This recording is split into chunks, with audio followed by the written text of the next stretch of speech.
Labour's six-point plan, announced this week, is thinner than posh spice on the keto diet. But it doesn't matter. A Labour government is coming in what feels like a car crash in slow motion. And Labour's more radical ideas are already an accident waiting to happen. Don't take my word for it. New Labour mastermind Peter Mandelson, speaking to the Sunday Times in March, voiced deep concerns about Labour's plans to bolster union power and burden businesses with extra costs and red tape. He told the Labour leadership to move more slowly. And here's why. Sir Keir Starmer has vowed to put forward drastic labour market reforms within the first 100 days of winning power. These reforms are not on his list of 6 pledges, which I think is telling.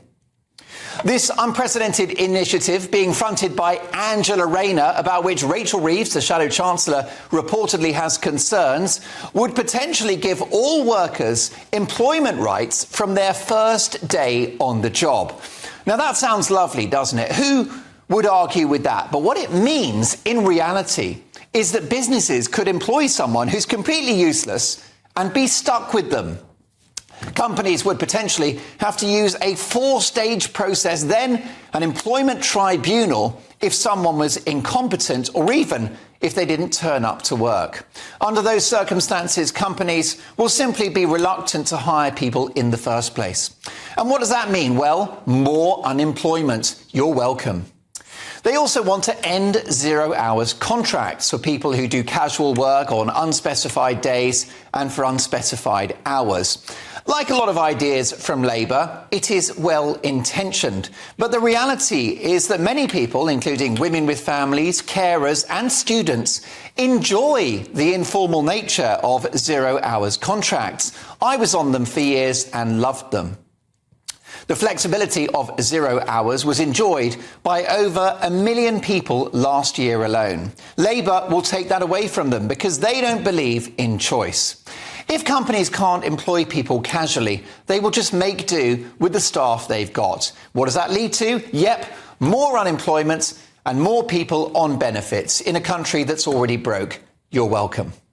And then there are enhanced rights for the trade unions, including 1970s-style collective bargaining. Again, it sounds lovely, but bear in mind how industrial action has crippled our railways, our health service and other key sectors in recent months.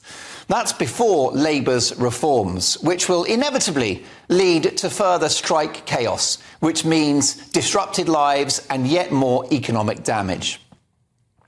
Enhanced union power will also likely lead to more government borrowing or tax rises, or both, as Prime Minister Starmer is forced to grant unaffordable public sector wage settlements, a further consequence of which is inflation.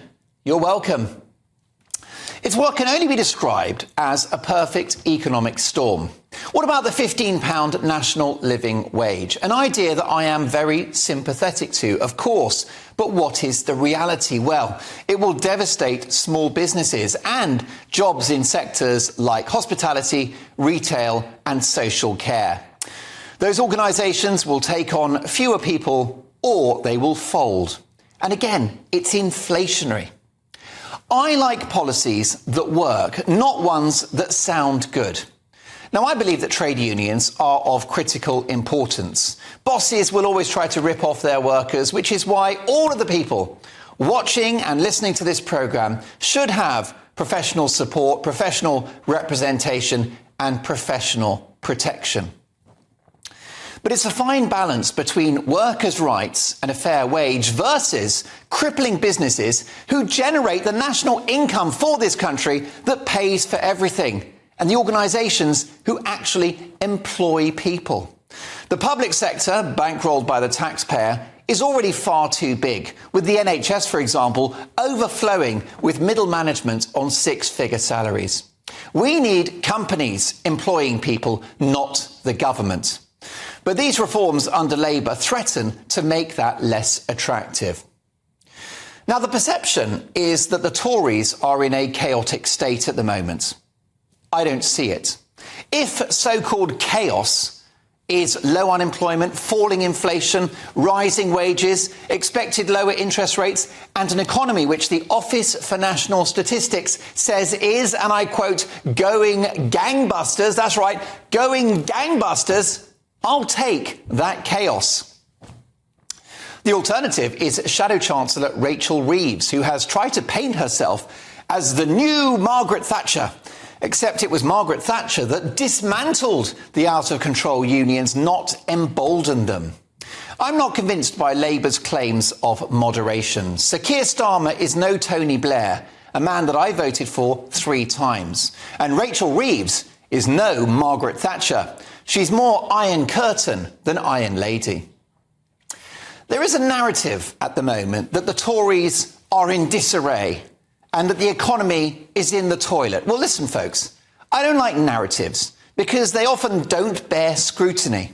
They perpetuate myths and untruths and are leveraged for political gain.